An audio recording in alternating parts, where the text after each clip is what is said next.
अच्छा ये हमारे पास ब्रेन का मॉडल है। इसमें अगर पहले हम लोब्स आइडेंटिफाई करें तो यहाँ पे ये जो सर्कस हमें नज़र आ रहा है सारा, ये सेंट्रल सर्कस है। सेंट्रल सर्कस से आगे ये सारा जो लोब होगी ये फ्रंटल लोब होगी।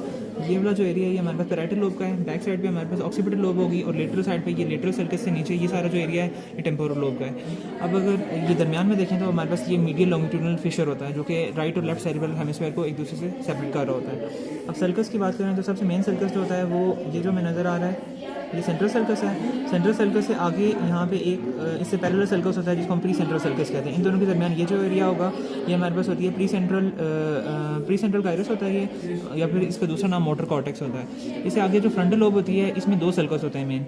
एक ये जो ऊपर वाला है ये हमारे पास सुपीरियर फ्रंटल सर्कस है और ये जो नीचे वाला है ये इंफीरियर फ्रंटल सर्कस है।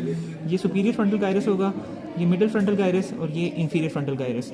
बैक साइड पे ये पैराइटल लोब में देखें तो ये सेंट्रल सर्कस से बिल्कुल पैरेलल हमारे पास एक होता है पोस्ट सेंट्रल सर्कस। अब इन दोनों के दरमियान ये जो गायरस होगा ये होगा पोस्ट सेंट्रल गायरस जिसको हम सोमेस्थेटिक कॉर्टेक्स भी कहते हैं, सेंसरी कॉर्टेक्स। उसके बाद पैराइटल लोब जो होती है इसमें एक इस तरह से ये सर्कस जा रहा है जिसको हम इंट्रापैराइटल सर्कस कहते हैं। इससे ऊपर वाला ये जो 2 लेवल हुआ हुआ ये हमारे पास होगा सुपीरियर पैराइटल लोब्यूल। इससे नीचे ये जो एरिया ये होगा इंफीरियर पैराइटल लोब्यूल। उसके बाद अगर टेम्पोरल लोब का देखें तो ये सर्कस जो होता है इसको हम लेटरल सर्कस कहते हैं जो कि इससे नीचे जो एरिया होगा ना सारा ये वाला ये टेम्पोरल लोब का एरिया है। टेम्पोरल लोब के लेटरल साइड पे 2 सर्कस आते हैं। एक ये जो सर्कस जा रहा है ये सुपीरियर टेम्पोरल सर्कस है, ये मिडिल टेम्पोरल सर्कस है। तो यहाँ पे 3 गायरस होते हैं, एक ये superior temporal gyrus, middle temporal gyrus और ये inferior temporal gyrus. Back side पे अगर हम देखें तो ये ऑक्सीपिटल लोब है सारी। ऑक्सीपिटल लोब के जो सर्कस होते हैं वो मीडियल साइड से ज़्यादा अच्छे नज़र आते हैं। अगर हम ऐसे रिमूव करें तो ये जो सर्कस होगा ये पैराइडो ऑक्सीपिटल सर्कस है और ये बैक साइड से जो आ रहा है ये कैल्क्राइन सर्कस होता है। ये जो सारा एरिया होता है इसको हम क्यूनियस कहते हैं, ये प्री क्यूनियस होता है और ये जो टंग लाइक प्रोजेक्शन है इसको लिंगुला कहते हैं, लिंगुअल गायरस भी कहते हैं इसको।